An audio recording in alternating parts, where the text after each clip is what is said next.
Aujourd'hui, je vous propose de me suivre dans l'aménagement d'un petit placard. On est sur une entrée de maison, placard vraiment standard qu'on peut retrouver dans toutes les maisons, qui va nous permettre de pouvoir ranger des manteaux, des chaussures. Là, actuellement, il est totalement vide et on va tranquillement attaquer l'aménagement. Donc ce qui va être important de faire en premier, c'est de déterminer ce qu'on veut ranger à l'intérieur. Moi tout simplement, vu qu'on est dans une entrée, on va partir sur quelque chose de simple. On va mettre une tringle au niveau du haut. Je vais essayer de la mettre assez haut pour que au-dessus, on n'ait pas de perte et que les manteaux, même des manteaux qui peuvent être assez longs, puissent descendre proprement et ne pas venir toucher sur l'étagère du bas. On va mettre une tringle vraiment simple, on verra ça à la fin. Ensuite, deuxième partie, en dessous des manteaux, on va venir positionner une étagère au niveau du bas. Donc une étagère qui va prendre toute la surface et qui va permettre de pouvoir venir poser des choses en dessous les manteaux. Mais il faut quand même qu'on ait un visuel sur tout ce qu'on peut ranger, donc il faut laisser un espace entre les manteaux et l'étagère du bas. En dessous, moi j'ai fait le choix pour optimiser un petit peu, parce que sinon ça peut rapidement devenir le bordel sous une étagère aussi grande. Je vais partir sur des casiers sur glissière. Rien de plus simple, on va faire une structure en dessous étagère qui va venir accueillir, je pense, 2 casiers. On verra après avec l'espace qu'il y a. Et on va tout simplement venir fermer ici, parce qu'on a la porte qui est sur rail. Ici on aura une perte. Mais c'est pas grave parce que sur toute cette partie-là, on va avoir des casiers qui vont s'ouvrir sur toute la longueur avec des glissières en 50. Certes, on va perdre un petit peu ici, on va perdre 10-15 cm à tout péter, mais dans le fond, on va gagner au niveau du rangement et l'optimisation du rangement. Donc ça, c'est la partie très importante dans un placard comme ça, de venir créer des modules, de vraiment séparer ce qu'on va vouloir ranger. Et à partir de là, on peut commencer à tracer. Pour commencer à tracer, j'ai déterminé la hauteur de ma tringle. Je vais la mettre à 1,85 m et 35 du mur.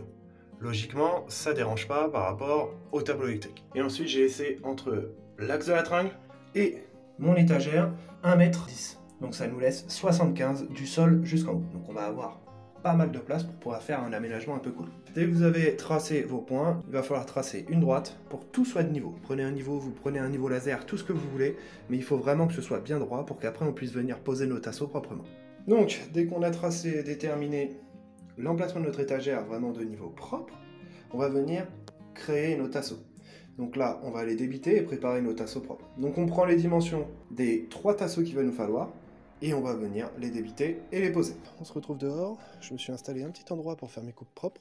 Je vais faire toutes les coupes à la scie sauteuse. Je me suis débité des petits tasseaux en 3,5 comme d'habitude en parquet, donc on est sur du 2,3, ça suffira largement. Mes tasseaux au niveau de la longueur, on a 1 en 65 et 2 en 70. On trace et on coupe.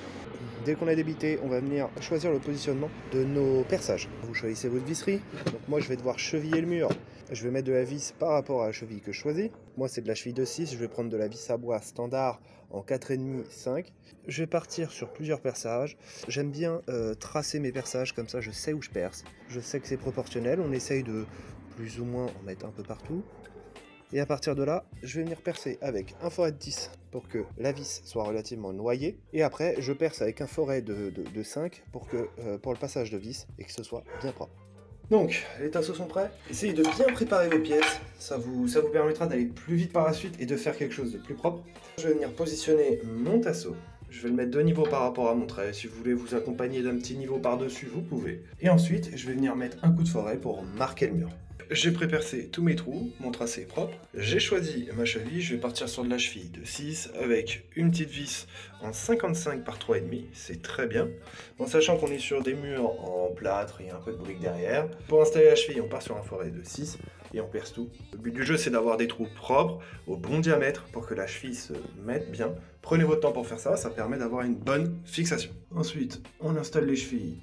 Hop, il faut que ça rentre assez facilement, mais en même temps, si c'est un petit peu difficile d'aller rentrer, il faut limite mettre un petit coup de marteau, c'est mieux. Comme ça, vous êtes sûr d'être au bon diamètre.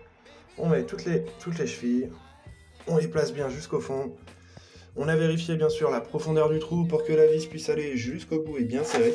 Et ensuite, tout simplement, on place le tasseau et on vient visser. On visse doucement, et le mieux, c'est de visser jusqu'à contact toutes les vis, et ensuite, vous venez finaliser le serrage, homogène sur tout le long, ça évitera de tirer que sur une seule cheville, et vous aurez un bon serrage homogène. Les tasseaux sont posés, on est au niveau. C'est une partie importante, tout va reposer sur cette structure. À partir de là, moi, je vais balancer un tasseau ici, à l'avant, pour pouvoir venir construire une structure qui va permettre de pouvoir, comme je vous avais dit, de clôturer ici. Je vais construire une structure tout simplement en mettant un tasseau à l'avant.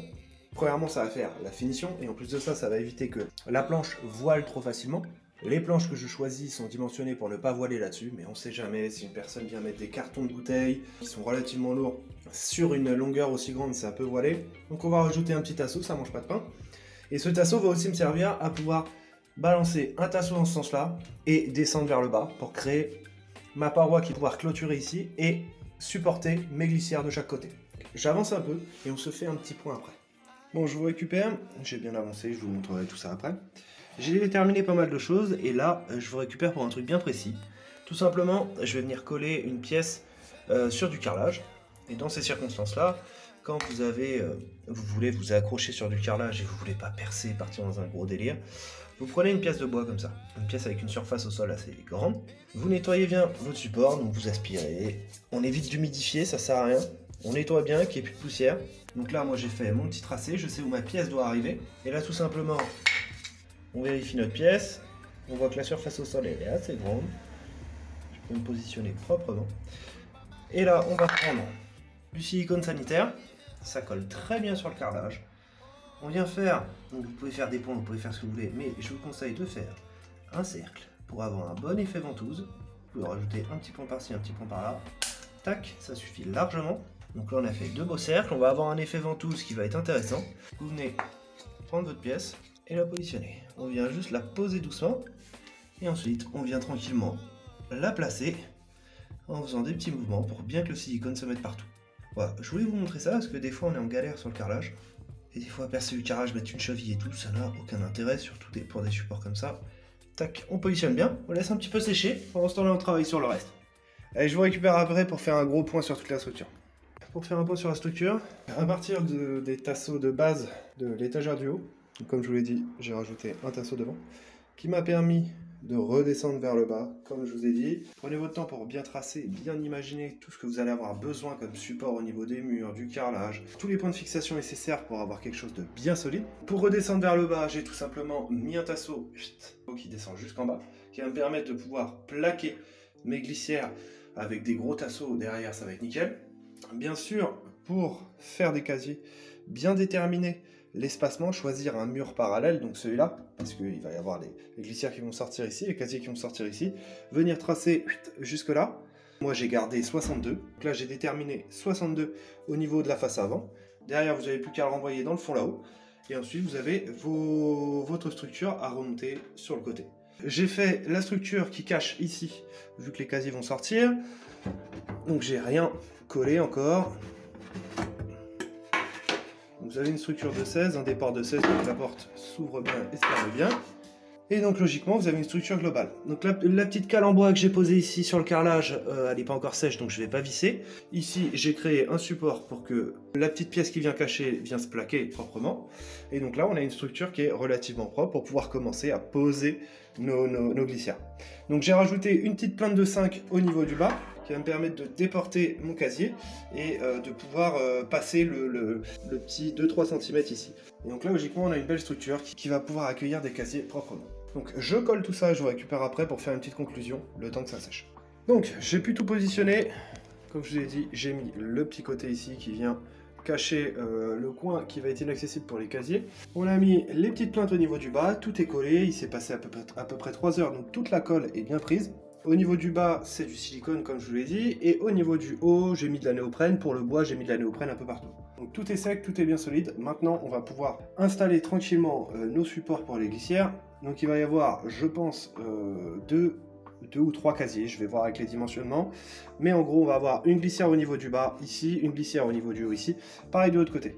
De l'autre côté, je vais installer deux profilés en bois qui vont venir soutenir ma glissière, et comme ça, ça va me permettre de pouvoir décaler les petits 3-4 cm qui sont ici.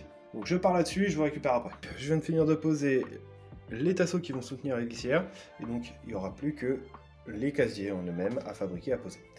Bien sûr, comme d'habitude, il me manque les glissières, il me manque toujours quelque chose quand je fais un projet. Tout simplement, on va laisser ça de côté et on va remplir l'étagère ici. Là, on va tout simplement balancer des planches de parquet peint, comme d'habitude. On va venir faire des coupes propres avec la fausse équerre, on va prendre les angles, parce que les angles ne sont pas à 90. On se fait ça petit à petit, à la scie sauteuse, proprement. Si onglet, vous utilisez tout ce que vous voulez, mais vous prenez votre temps et vous faites quelque chose de propre. Vous pouvez vous poser la question de comment je vais faire pour prendre mes angles. Ça se fait par étapes. Donc moi, mes planches, ils vont aller dans ce sens-là. Donc je vais avoir un angle ici, un angle là. J'ai deux coupes différentes avec deux angles différents. Moi, ce que je fais en premier, c'est je prends ma dimension. Au niveau des points les plus loin, ceux qui vont être vraiment le point de départ. Et ensuite, vos angles vont s'ouvrir à droite et à gauche. Vous prenez votre cote la plus proche du mur au fond là-haut. Moi, j'ai 77. Je viens placer mon 77 au niveau du côté qui va être le long du mur. Donc là, j'ai mon point de départ, mon point d'arrivée au fond là-haut. Maintenant, on va prendre nos angles. Il faut la petite fausse équerre. Vous venez prendre votre angle proprement. Vous serrez et vous emportez votre angle sur votre planche. Donc, lui, il vient de ce côté-là. On le place et on le trace. Et donc, dès que vous avez tracé, vous faites la même chose de l'autre côté. Dès que vous avez tracé, vous répétez l'opération avec l'autre côté et logiquement, vous avez une bonne planche. Vous vous laissez un petit millimètre de marge histoire de dire, et puis vous coupez.